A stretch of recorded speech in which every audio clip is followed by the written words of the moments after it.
जम्मू कश्मीर में इस समय लेफ्टिनेंट गवर्नर की अध्यक्षता में सरकार चल रही है। दावे तो सरकार बहुत कर रही है कि हम जम्मू कश्मीर में बहुत विकास करवा रहे हैं, लेकिन इन दावों की हवा उस समय निकल गई जब जम्मू में विश्व प्रसिद्ध रघुनाथ मंदिर की ओर जाने वाले रास्ते पर बने शौचालय, एक यात्री शेड और एक दुकान भरभरा कर गिर गए। जबकि इस हादसे को रोकने के लिए नगर निगम जम्मू को कई बार अवगत करवाया जा चुका था।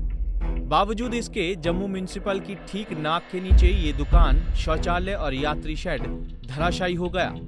जहां पर ये हादसा हुआ है उससे कुछ ही दूरी पर जम्मू म्युनिसिपल का ऑफिस भी है। वहां पर मेयर जम्मू और जम्मू म्युनिसिपल कमिश्नर भी बैठती हैं।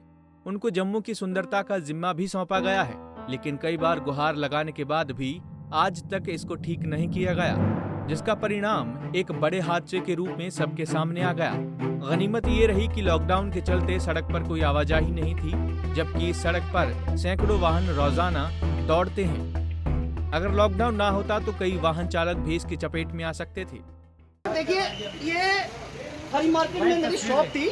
यहाँ पे एक वो सिटिंग जोन हुआ करता था जो कि कमिश्नर साहब किरण वातल जी ने बनाया था। यहाँ पे उस समय के जो कमिश्नर हुआ करते थे और बहुत ही खूबसूरत चीज़ बनाई थी यहाँ पे यात्रियों के लिए। लेकिन मुझे लगता है कि शायद आगे जो आने वाले ऑफिसर्स हैं, जो म्युनिसिपल कॉर्पोरेशन के जो नुमाइंदे हैं, उनसे शायद ये संभाली नहीं गई। और मैंने उनको पिछले साल से, हम मार्केट वाले, पूरी एसोसिएशन वाले पिछले साल से, मीडिया ने इतनी कवरेज की, इस पर इतना ध्यान दिया, लेकिन इन्होंने कोई ध्यान नहीं दिया। इनके हर बार संज्ञान में लाते रहे, हर बार पिछले साल से लगातार इनके संज्ञान में ये चीज़ लाते रहे हैं, नोटिस में ये चीज़ लाते रहे हैं कि यहाँ पे कोई कैजुअलिटी हो सकती है, कोई बड़ा हादसा हो सकता है, कृपया करके आप इसका संज्ञान लें। लेकिन किसी भी नुमाइंदी ने, किसी भी अफसर ने, किसी भी म्युनिसिपल कॉर्पोरेशन के अफसर ने यहाँ के संज्ञान नहीं लिया और आज उसका खमियाजा जो है वो हमें भुगतना पड़ा। जो कि एक दिहाड़ीदार इंसान है, जो आज आप सब समझते हैं कि आज कितना मुश्किल दौर है।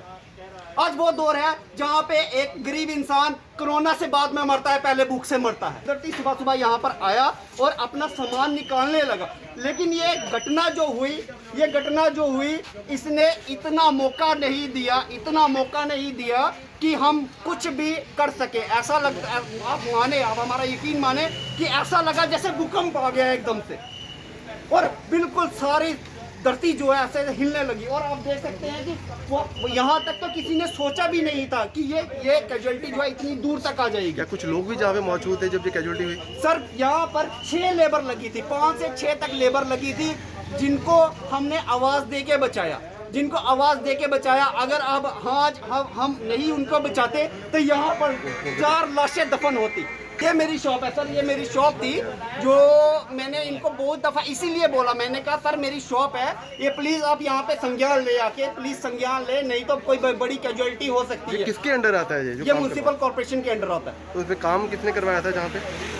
ये अभी जो काम इन्होंने ठेका दिया है ये पीडब्ल्यूडी को दिया। अभी जो करंट काम लगा हुआ है वो पीडब्ल्यूडी का ही लगा हुआ है। यहाँ कितना नुकसान हुआ आपका? कितना नुकसान हुआ? मेरा सर बहुत ज्यादा नुकसान हुआ, क्योंकि मेरे अंदर बहुत सारा सामान था, नई फिटिंग थी, सब कुछ था, सारा मैंने इंफ्रास्ट्रक्चर सारा अभी नया बनाया था। और जितना भी देखिए कितना सामान था, मैं कह रहा हूँ ना कि हमें मौका ही नहीं दिया गया। हमें इस घटना ने मौका ही नहीं दिया कि हम जरा सा संभल लेते और अपना सामान बाहर ले आते। अब देखना ये होगा कि इस हादसे की जिम्मेदारी कौन लेता है और कब तक इसका निर्माण होता है। जम्मू से रविंद्र कुमार, पंजाब केसरी टीवी।